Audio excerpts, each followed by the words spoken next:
Meet Jason, a self-made millionaire in his mid-30s.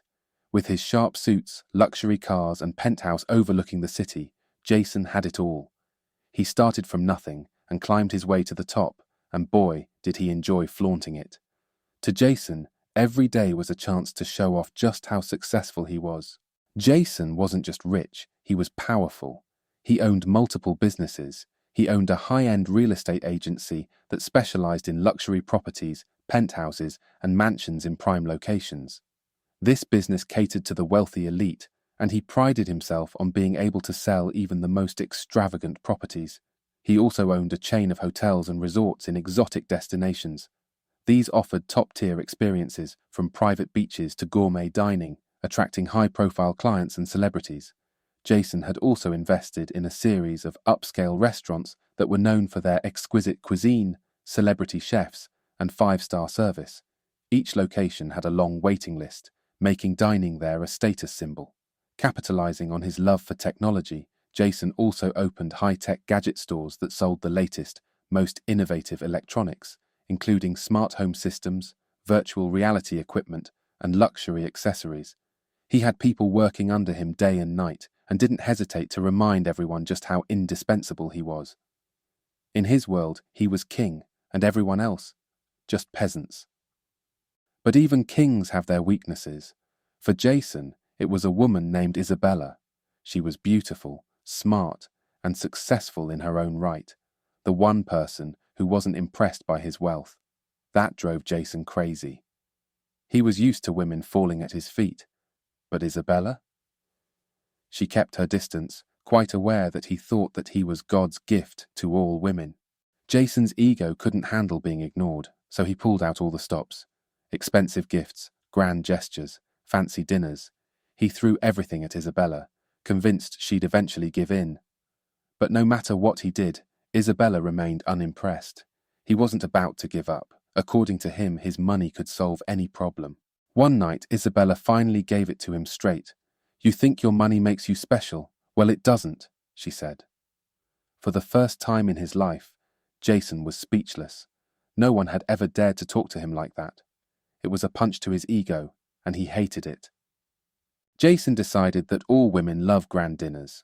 An ordinary dinner won't cut it, he thought. He therefore rented out the entire top floor of a five-star restaurant, complete with a private chef, live musicians, and a personalized menu with every dish named after Isabella. She can't resist this, he thought happily. Which woman resists this display of wealth? She is as good as mine, Jason said to himself triumphantly. But when Isabella arrived, she raised an eyebrow and said, "You did all this, just for dinner?" Jason, trying to play it cool, stammered, "Well, I wanted you to have my undivided attention. Or maybe you just wanted me to notice how much money you have." She smirked.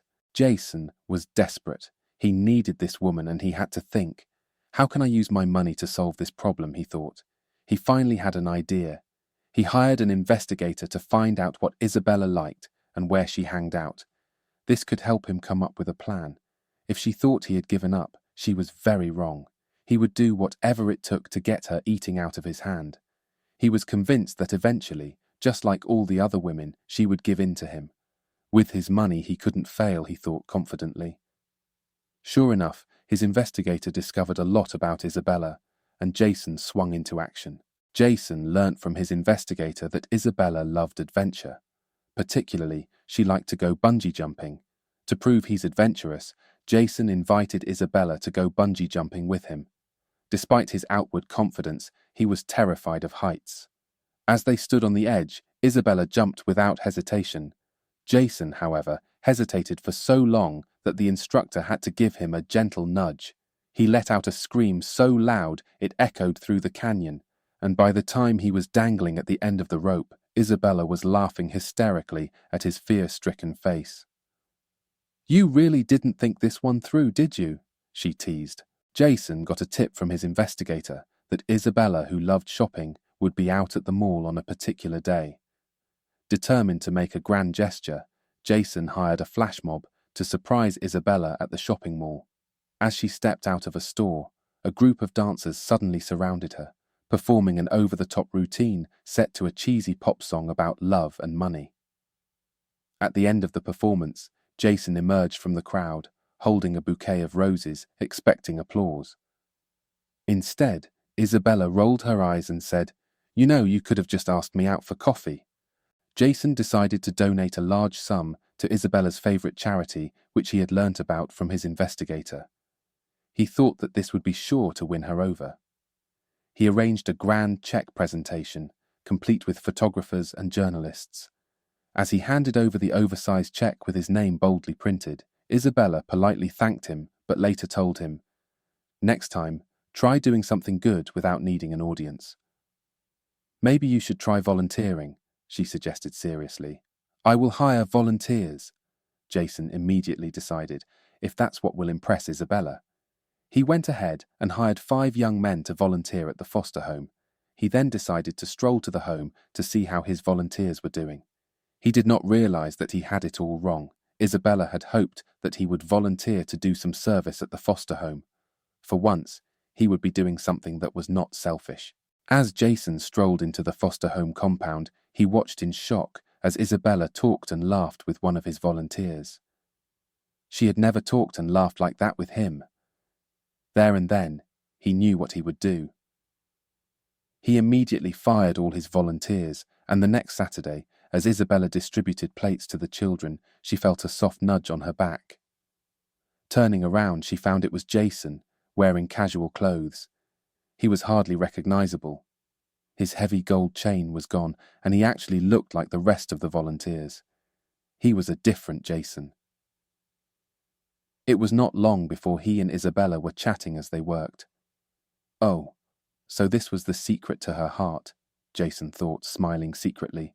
He purposed to go there the next day. It was on a Friday when Jason appeared at the charity home again. "Today we are collecting donations," Isabella told him. "Donations? I am the master of big donations," he thought happily. He quickly sent for his checkbook and donated a huge amount. This will no doubt impress Isabella. The check was received by a little boy from the home. As Jason hugged the boy, he felt something inside, something he had never felt before, a strange joy. Suddenly, Isabella gave him a big hug. Was this really happening? He thought excitedly. Normally, Jason only gave donations where he could be recognized.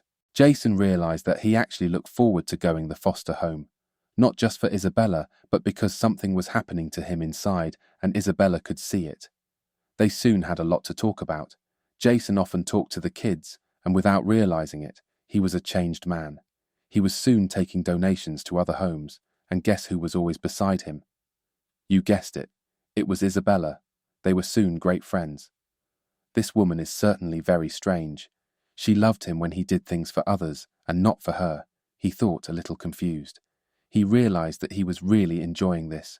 Jason suddenly realized that he had discovered the secret to Isabella's heart.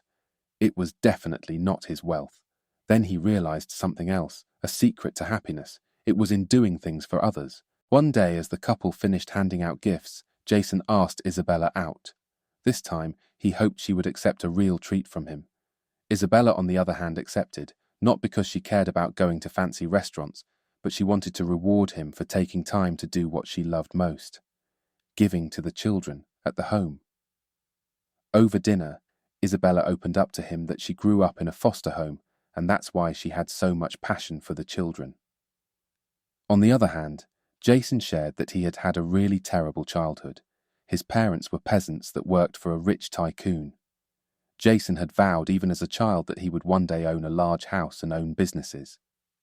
He had worked hard and finally became the rich tycoon he was. Jason had always thought that money could buy him happiness. He confessed to her that through her he had learnt about another kind of happiness that came from giving to others. They started going out often, and soon a romance was kindled. But unknown to Jason, him being a rich and influential tycoon, he was being followed by journalists who wanted to make a story out of his new and strange activities. The journalists wondered why he was frequenting foster homes, something he had never done before. One day, he and Isabella had attended a fundraiser function at their favorite foster home. As Jason was handing out his usual fat check, photographers appeared from nowhere. They took many photos of Jason giving out the check and more pictures of him and Isabella. Isabella, who hated this kind of publicity, got very angry. She was sure Jason had invited the press. He just couldn't resist showing off. She thought angrily. So this is what it was all about. She would have walked out on him there and then, but did not want to cause a scene at her favourite charity home. She decided to pretend to be happy, but as soon as the function was over, she did not say a word to him. Big hypocrite, she thought as she slammed the door of his Lamborghini and getting into her apartment. Jason watched her go. He did not go after her. Instead, he immediately picked up his phone. He made some calls and then leaned back on the seat of his luxurious car. He called Isabella's number several times, and when she didn't pick up, he wrote the longest text message he had written in many years. Meanwhile, Isabella got into her apartment and slumped into her chair, sinking deep with a sigh. Vain man. He couldn't resist the slighted chance to show off, she said aloud. Just then, a message popped up on her phone. She glanced at it, and seeing that it was from Jason, she put her phone down without reading it, still angry with him. She went ahead to freshen up and make herself a cup of coffee. Snuggling into her chair, she took the phone and finally opened Jason's message. It read, Isabella, I expected that by now you know me better. I am really disappointed at your actions. You, of all people, know how much I have changed. I don't care about publicity anymore. My joy is to see smiles on those children's faces. Just so you know, I did not call anyone to cover the event. If I needed coverage for the event, I would have. But believe me, I didn't. I have already asked my personal assistant to call all the media houses that covered the event, warning them about publishing any story about it. That's a small matter to someone as powerful as I am. My Isabella, he concluded his message, I love you, but you are too proud even for me. As Isabella read the message, she felt herself blush with shame. Indeed, she had misjudged Jason. She recalled all the times they had visited charities and how much they had enjoyed helping the less fortunate. She wrote a text message in response. Jason, I realize now that I misjudged you and I am sorry. And yes, I am very proud of you. Jason saw Isabella's message and smiled as he wrote, Can I take you for a late-night dinner in one of my restaurants? Isabella wrote. I don't want to make you come all the way back to my apartment, Jason wrote. I am still out here. I never left. Isabella went to her large window and looked out. Sure enough, Jason's Lamborghini was still where she had left it earlier. She wrote, I have a better idea, Jason dear. Why don't you come in?